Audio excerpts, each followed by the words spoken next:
শুধুমাত্র একটা ডিম আর 1 কাপ আটা দিয়ে চায়ের সঙ্গে খাওয়ার জন্য এই মজাদার পিঠা বা বিস্কুটগুলো তৈরি করব মাত্র 10 মিনিটে। আসসালামু আলাইকুম everyone, welcome to Afsara's mini kitchen.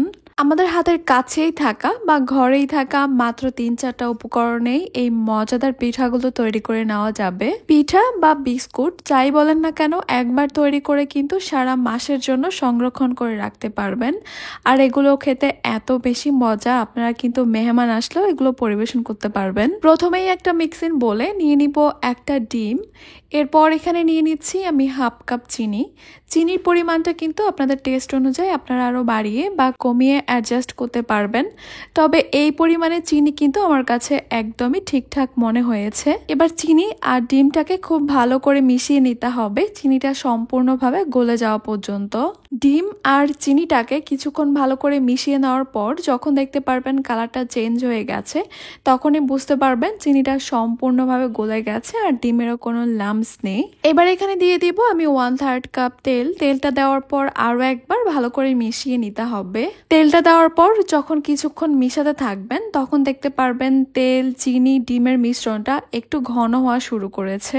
এবার এখানে দিয়ে দিব আমি 1 কাপ আটা। আপনারা কিন্তু চাইলে আটার পরিবর্তে এখানে ময়দাও দিতে পারেন। তারপর এখানে দিয়ে দিব আমি 2 টেবিল চামচ গুঁড়া দুধ।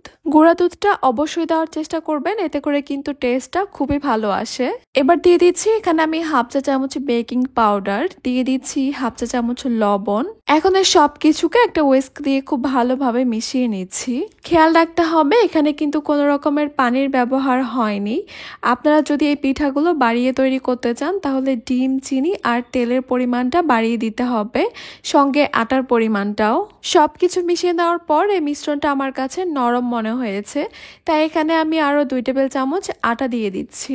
আবারও ভালো করে মিশিয়ে নিয়ে এখানে একটা সফট ডোয়ের মতো তৈরি করে নিব। প্রথমে এই ডোটা অনেক বেশি স্টিকি থাকবে, তবে একটু পরেই কিন্তু সেট হয়ে যাবে একাই।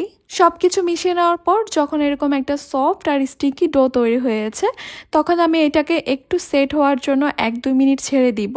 এরই মধ্যে আমি হাতটা ক্লিন করে সামান্য তেল মেখে নিয়েছি হাতে। এবার আমি পিঠাগুলোকে তৈরি করে নিব। এরকম একটা চামচের সাহায্যে কিছুটা ডো হাতে নিয়ে নিয়েছি, আর এরকম একটা চামচের সাহায্যে নিলে কিন্তু সবগুলো পিঠা একই সাইজের হবে। প্রথমে এই ডোটাকে একটু লম্বা করে একটু চ্যাপটা করে নিতে হবে। এরপর একটা নর্মাল ডিজাইন করে নিচ্ছি। একটা নাইফের বা একটা চামচের উল্টা সাইড থেকে আমি এরকম কিছুটা লম্বা লম্বা দাগ কেটে নিচ্ছি পিঠাগুলোর মধ্যে, এতে করে দেখতে সুন্দর লাগবে। তবে আপনারা চাইলে আপনাদের পছন্দ মতো অন্য কোনো ডিজাইনও করতে পারবেন। আর হ্যাঁ, এই পিঠাগুলো তৈরি করে কিন্তু সঙ্গে সঙ্গে ভেজে নিতে হবে, বেশি সময় ধরে কিন্তু এগুলো রাখা যাবে না, তাহলে কিন্তু শেপটা কিছুটা নষ্ট হয়ে যেতে পারে। পিঠাগুলো ভাজার জন্য আমি একটা প্যানে পরিমাণ মতো তেল নিয়ে নিয়েছি, আর তেলটা যখন কিছুটা গরম হয়ে আসবে তখন আমি একে একে পিঠাগুলো দিয়ে দিব। তবে অতিরিক্ত গরম তেলে কিন্তু এই পিঠাগুলো একদমই দেওয়া যাবে না। অতিরিক্ত গরম তেলে পিঠাগুলো ছাড়লে কিন্তু উপর থেকে কালার চলে আসবে আর ভিতর থেকে কাঁচা রয়ে যাবে। চুলার হিটটাকে লো মিডিয়ামের মাঝামাঝি রেখে পিঠাগুলোকে ভেজে নিতে হবে। একদমই কম সময় লাগে এই পিঠাগুলো ভাজতে। আমি কিছুক্ষণ এই সাইড থেকে ভেজে নেওয়ার পর এবার অন্য সাইডটা উল্টিয়ে দিব। এখন কিন্তু খুবই সুন্দর একটা কালার চলে আসছে দুইটা সাইড থেকেই। এবার আমি এই পিঠাগুলোকে তুলে নিব, তবে আপনারা চাইলে আরেকটু ডার্ক করতে পারেন। আমার কিন্তু এই কালারটাই পছন্দ, তাই আমি এখনই তুলে নিচ্ছি। ভেজে নেওয়ার পরই কিন্তু এই পিঠা বা বিস্কুটগুলো দেখতে অনেক বেশি সুন্দর আর লোভনীয় লাগে। আমি একটা পিঠা আপনাদেরকে একটু ভেঙে দেখাচ্ছি। দেখতেই পাচ্ছেন ভিতর থেকেও পিঠাগুলো একদম পারফেক্ট ভাবে তৈরি হয়েছে। এগুলো পিঠা কম বিস্কুট বেশি মনে হচ্ছে, চায়ের সঙ্গে খেতে কিন্তু অসম্ভব ভালো লেগেছে। আর এগুলো কিন্তু একটু বেশি পরিমাণে তৈরি করে আপনারা 1 থেকে 1.5 মাসের মতো একটা এয়ারটাইট বক্সে নিয়ে সংরক্ষণ করে রেখে দিতে পারবেন। একদমই সহজভাবে নো ফেল একটা তেলে ভাজা বিস্কুট বা পিঠা রেসিপি শেয়ার করেছি।